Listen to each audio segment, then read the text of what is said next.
Hey friends, welcome back to Speakeasy English Talks. I'm Nick.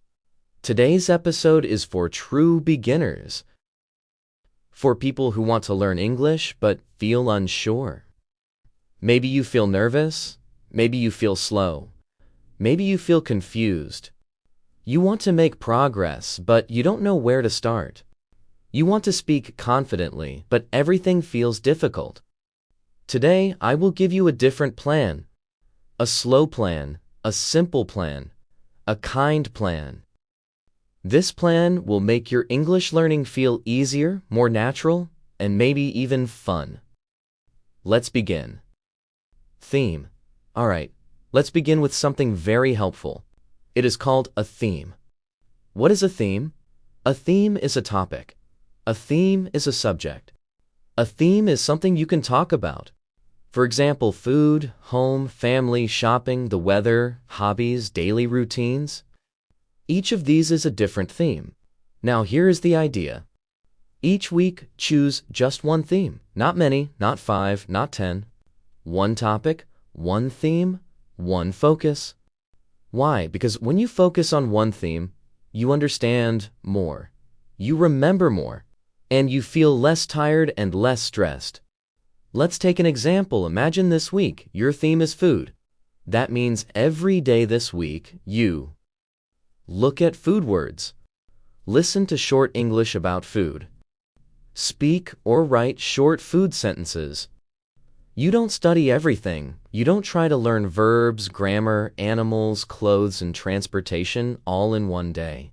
You focus only on food. Day by day, your brain makes stronger connections. The food words stay in your memory. You can write words like bread, rice, eggs, chicken, banana, soup. You can make simple sentences like, I eat rice. My mom cooks chicken. I like eggs. The soup is hot. You listen to a video about cooking.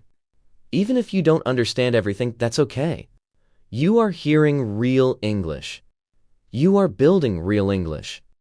Maybe next week your theme is home. You learn words like bed, door, window, sofa, kitchen, table. You write sentences like, I sleep on the bed. I open the window. I sit on the sofa. I clean the kitchen. Another week, you choose feelings. Happy, sad, tired, excited, angry, scared. And you write sentences like, I feel tired today. She is happy. He looks sad. This is slow learning, but it is strong learning. You're not rushing, you're not stressed. You are building your English like building a house, one room at a time, one theme at a time.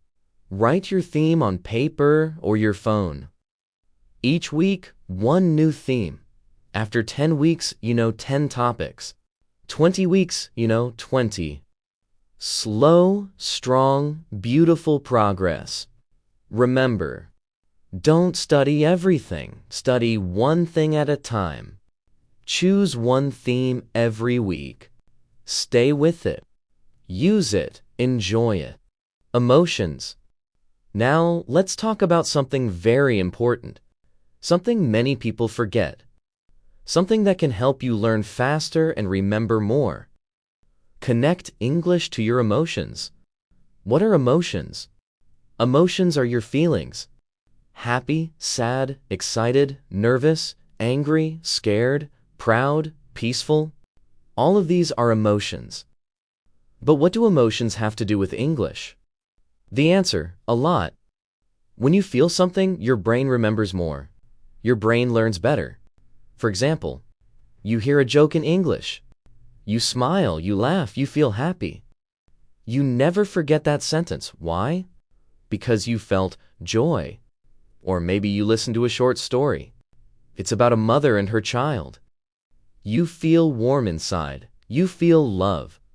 That story stays in your memory. This is how you learn best. Not only with your eyes, not only with your ears, but with your heart. So how can you connect emotions to English? Here are some simple ways. Watch short videos or movie scenes. Not to learn many new words, but to feel something. Watch the faces. Listen to the voices. Feel the moment. Listen to English music. Songs are full of emotions: love, hope, sadness, joy. Maybe one line makes you smile. Maybe the melody makes you dance. That feeling helps you remember. Read simple stories.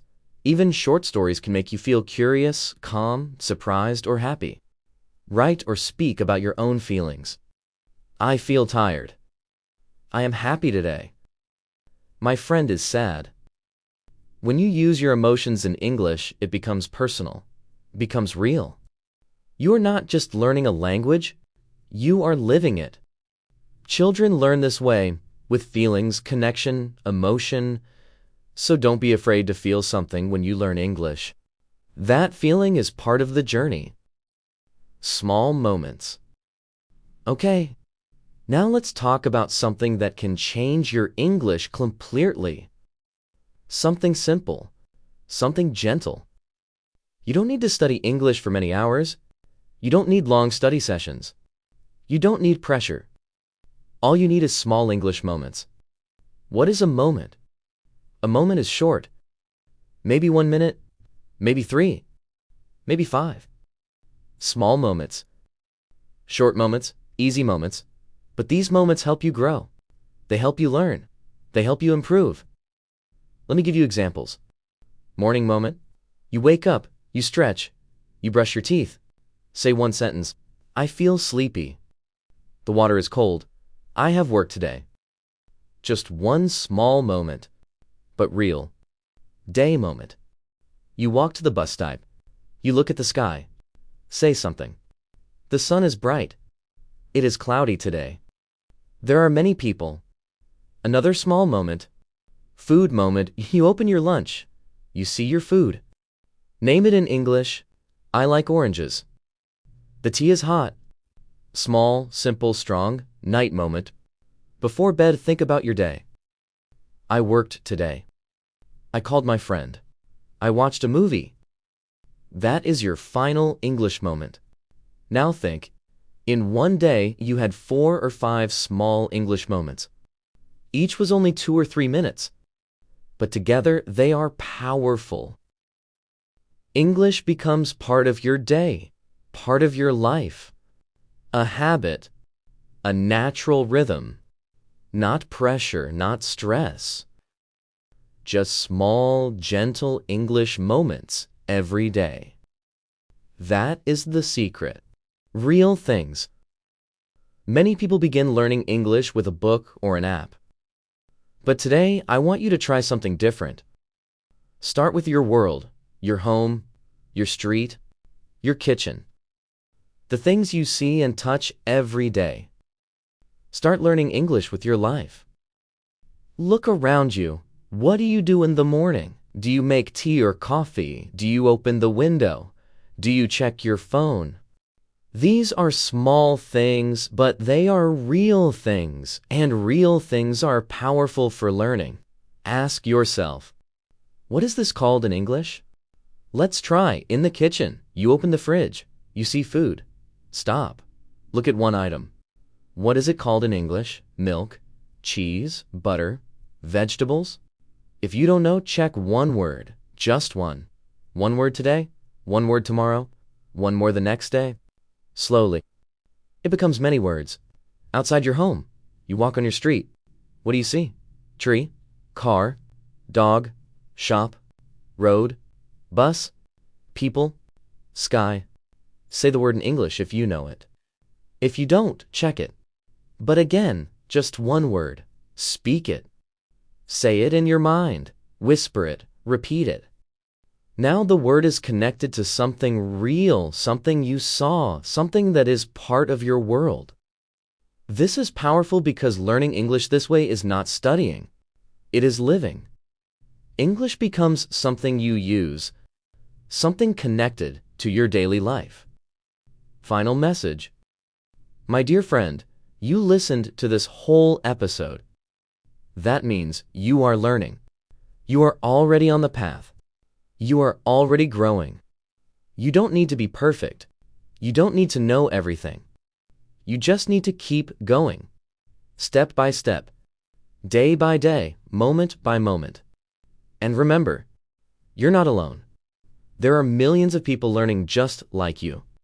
Slowly, gently, with hope, with love, with courage. You're doing something beautiful, and I'm proud of you. Thank you for being here with me today. Thank you for listening. Thank you for learning. I'm Nick, and this is Speak Easy English Talks. Keep listening, keep practicing, and keep believing in yourself. Bye for now.